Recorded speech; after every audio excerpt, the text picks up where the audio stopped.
आज मैं आपको आईना दिखाने वाला हूँ। आप म्यूचुअल फंड में इन्वेस्ट करके, एसआईपी करके करोड़पति बनने का जो सपना देखते हो, आपका वो सपना रियलिटी में कभी नहीं पूरा होगा। क्योंकि म्यूचुअल फंड में एसआईपी करने के बाद 99% लोग जो गलतियां करते हैं, वो सेम गलतियां आप भी कर रहे हो। करोड़पति बनने की बात तो छोड़ो, आप लाखपति भी नहीं बन पाओगे। उल्टा आप म्यूचुअल फंड में छोटा-छोटा जो अमाउंट इन्वेस्ट कर रहे हो एसआईपी के थ्रू, वो भी डूबने की चांसेस बहुत ज्यादा। ये जो 99% लोग एसआईपी के थ्रू करोड़पति नहीं बन पाते हैं, इसके पीछे मेजर रीजन उन लोगों को शेयर मार्केट की बेसिक नेचर नहीं पता होता है। शेयर मार्केट की बेसिक नेचर होता है अप्स एंड डाउन। इसको अगर सिंपल लाइन में कहा जाए तो शेयर मार्केट कभी ऊपर जाता है तो कभी गिरता है। एक सर्कल की तरह होता है। हर 4-5 साल में एक बार मार्केट में बड़ी गिरावट देखने को मिलता है। मार्केट की एक गिरावट एवरेज 3 से 6 महीने तक, ज्यादा से ज्यादा 1 से 1.5 साल तक चलती है। एंड उसके बाद फिर मार्केट 4 से 5 साल के लिए ऊपर जाती है। एंड फिर से मार्केट में एक क्रैश आती है एंड फिर मार्केट ऊपर जाती है। ठीक इस तरह एक सर्कल की तरह मार्केट में ये अप्स एंड डाउन चलती है। ये 4-5 साल की अप ट्रेंड पीरियड में भी कभी कभार छोटा छोटा गिरावट आती है, बट वो आपके लिए एसआईपी के लिए उतना नुकसानदायक नहीं होता है। अगर आप एसआईपी के थ्रू करोड़पति बनना चाहते हैं तो आपको मिनिमम 3 से 4 मार्केट क्रैश से गुजरना होगा। अगर आप मंथली 5 से 6 हजार रुपया एसआईपी करते हैं तो आपको करोड़पति बनने के लिए मिनिमम 24 से 25 साल टाइम लगेगा। एंड इस 25 साल के पीरियड में मिनिमम 4 to 5 टाइम्स या इससे ज्यादा मार्केट क्रैश आ सकती है। उस टाइम आपको पेशेंस रखना होगा एंड आपको लगातार एसआईपी करते रहना चाहिए पिछले की तरह। अगर आप उस टाइम यानी मार्केट की डाउनफॉल टाइम में एसआईपी बंद कर देंगे तो आपको कम प्रॉफिट मिलेगा, उल्टा आपका नुकसान भी होने का चांस बढ़ जाता है। आपको बस एक ही चीज ध्यान में रखना चाहिए कि मार्केट हमेशा लॉन्ग टर्म में ऊपर ही जाता है, चाहे वो म्यूचुअल फंड लमसम हो या एसआईपी। आज तक एक कभी नहीं हुआ कि लॉन्ग टर्म में मार्केट नेगेटिव रिटर्न दिया। लॉन्ग टर्म में 10-15 साल या 20-25 साल की पीरियड में मार्केट हमेशा पॉजिटिव रिटर्न देता है। इसलिए अगर आप 10-15 साल या 20-25 साल तक एसआईपी करेंगे तो आपको हमेशा पॉजिटिव रिटर्न ही मिलेगा। एंड वो रिटर्न किसी भी एफडी या गवर्नमेंट स्कीम से बहुत ज्यादा होता है। आपको एवरेज 14% रिटर्न मिल ही जाता है। तीसरा रीजन, जिन लोगों ने 2-3 साल या 4 साल में एसआईपी बंद कर देते हैं, उन लोगों को एसआईपी का कैलकुलेशन यानी कंपाउंडिंग का ताकत नहीं पता होता है।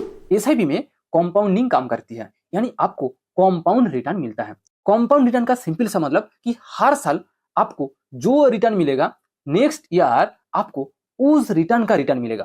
मान लो कि इस साल आपने किसी म्यूचुअल फंड में 100 रुपया इन्वेस्ट किया एंड उस म्यूचुअल फंड की रेट ऑफ रिटर्न 20%, यानी इस साल की एंड में आपको 20 रुपया रिटर्न मिलेगा। तो आपका टोटल अमाउंट कितना हुआ? 120 रुपया।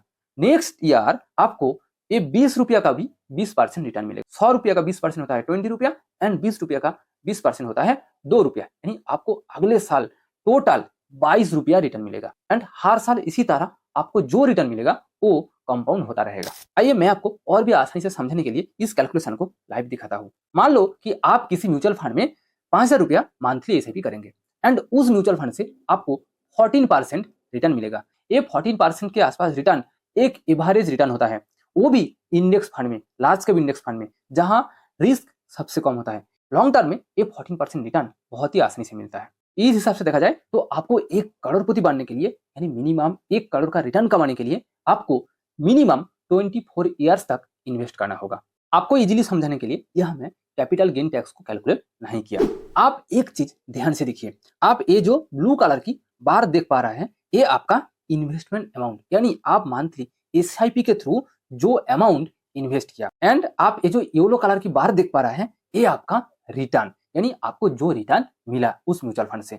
आप इस म्यूचुअल फंड में 24 साल में टोटल 14,40,000 रुपया इन्वेस्ट किया एंड आपको उसके बदले 87,87,000 रिटर्न मिला। तो आप फर्स्ट 5 ईयर्स की हर एक बार को ध्यान से देखिए। आप देख पाएंगे कि फर्स्ट 5 ईयर्स में आपको येलो बार दिखाई नहीं देगा, एकदम छोटा दिखाई देगा। इसका मीन्स फर्स्ट 5 ईयर्स में आपको रिटर्न बहुत ही कम मिलता है। फर्स्ट 5 ईयर्स में आपको ओनली ब्लू बार्स दिखाई देगा। इसका मतलब कि फर्स्ट 5 ईयर्स में इन्वेस्टेड अमाउंट ज्यादा होता है एंड रिटर्न कम होता है।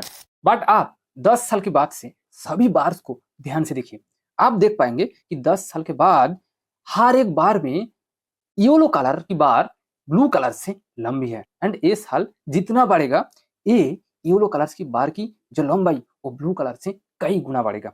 एंड 24 ईयर्स आते आते यानी 24 साल में आपका रिटर्न यानी येलो कलर ब्लू कलर से 6 गुना से भी ज्यादा है। यानी 24 साल में आपको आपका टोटल इन्वेस्टमेंट अमाउंट से 6 गुना से ज्यादा रिटर्न मिलेगा।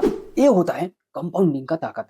आप जितने लंबे टाइम तक इन्वेस्ट करेंगे आपको उतना ज्यादा कई गुना ज्यादा रिटर्न मिलेगा। बट जिन सारे लोगों को कंपाउंडिंग का ये कॉन्सेप्ट नहीं पता, उन लोगों ने लंबे टाइम तक इन्वेस्ट करने के लिए पेशेंस खो देते हैं। उन लोगों ने 2-3 साल या 4 साल एसआईपी करने के बाद जब देखते हैं कि म्यूचुअल फंड से उन लोगों को एक ह्यूज रिटर्न नहीं मिला, उन लोगों को लगता है कि एसआईपी के थ्रू करोड़पति बनना इम्पॉसिबल है, ज्यादा प्रॉफिट कमाना इम्पॉसिबल है।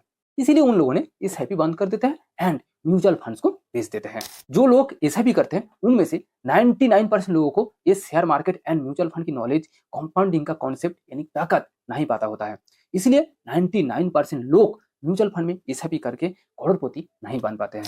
अगर आप भी उन 99% लोगों की तरह सेम सोच रखते हैं तो आप भी कभी भी करोड़पति नहीं बन पाएंगे। करोड़पति बनने के लिए आपको mutual fund and share market की नॉलेज एंड कंपाउंडिंग का कॉन्सेप्ट पता होना चाहिए। उम्मीद करता हूं उन 1% लोगों की तरह आप भी एक दिन जरूर करोड़पति बन पाएंगे। सही इन्फॉर्मेशन एंड नॉलेज के साथ इन्वेस्टिंग सीखने के लिए इस चैनल को जरूर सब्सक्राइब कीजिए। अगर आपको मेरा ये वीडियो पसंद आई तो दोस्तों के साथ शेयर कीजिए एंड वीडियो को लाइक कीजिए।